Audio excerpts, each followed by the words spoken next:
So Allah, He sent the instruction manual and He sent the Prophet to teach us practically how to follow that guidance. And when you study the Quran, and when you read the Quran, an amazing thing happens. Your heart becomes very happy. And you become very convinced that this is from God. Like some other books, and I have read many books. Before I became Muslim, I studied many different religions. And I read the books of many different religions.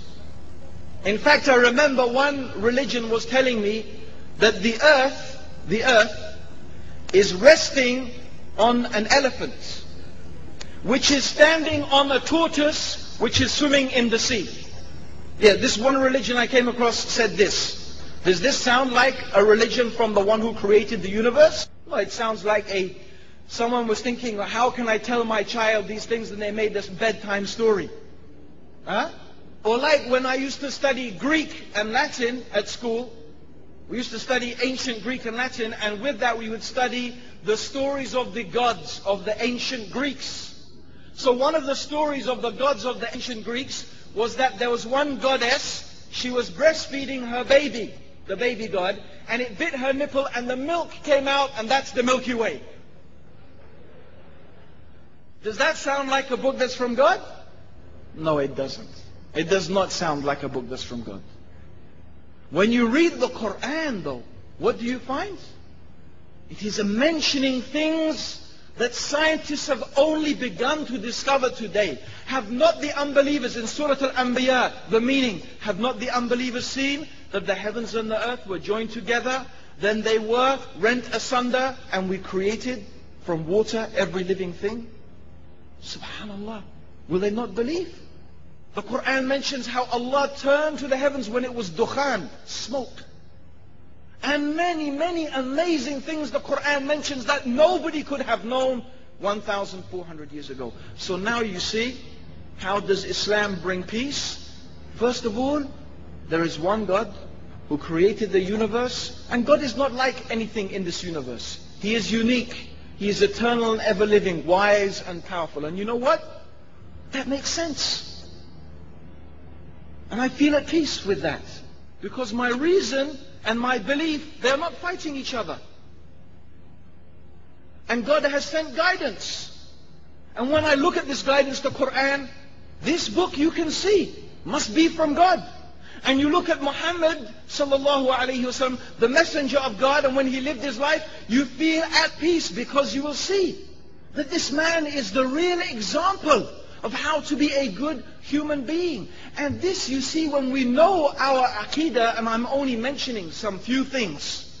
The more you study and the more deeply you look into this belief of the Muslim, whether it is the belief in Allah and the angels, or the books and the scripture, or the day of judgment, which really we think about it. I know someone who used to be an atheist. But even when he was an atheist, he didn't believe in God. He used to say, you know what, but it would be really good that there's a day of judgment. Because there are so many bad people who do so many bad things, and they don't seem to get punished for it. And it will be so good that there is a day of judgment when they get what they deserve. Yes. Because this is the logic, the reason. It makes sense. Because we have within us this natural desire to see justice. So the day of judgment, really, it makes sense. And that there is a place of reward and a place of punishment. A reward for the people who do good and punishment for the people who do bad. So you see the belief of Islam. In fact, when you study it, you will find nothing that is in contradiction with the sound reason. And the qadr, and the divine decree and the destiny really makes so much sense. So when the believer, their mind has acquired this knowledge, their heart becomes peaceful and at rest.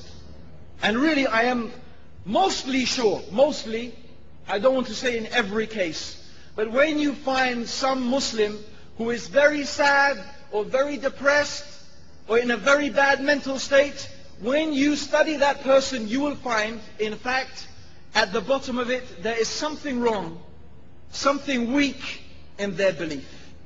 Something weak, or something wrong.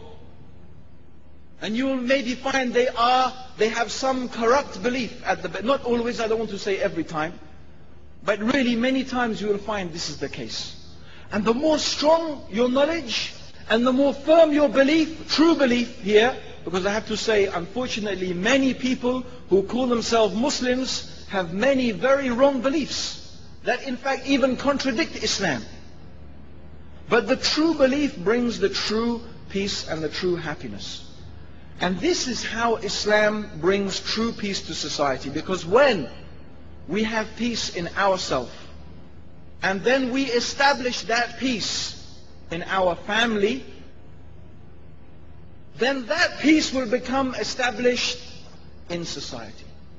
And because Islam is the Quran and the teaching of Muhammad sallallahu alayhi wasallam, it is the guidance from Allah, the one who created us and the one who knows us. When we practice Islam and when we implement Islam, see, Islam is not just a belief. Islam is not saying, my name is Muhammad, my name is Aisha, my father used to pray. No. Islam is something we have to practice and we have to implement in our lives. Then we will see how our life will change and our family's life will change. And in fact, we will see how the life of the society will change. Now, brothers and sisters, I mentioned this is a type of spiritual sense that I am mentioning, but I also want to mention now some practical things. Everything in Islam is practical.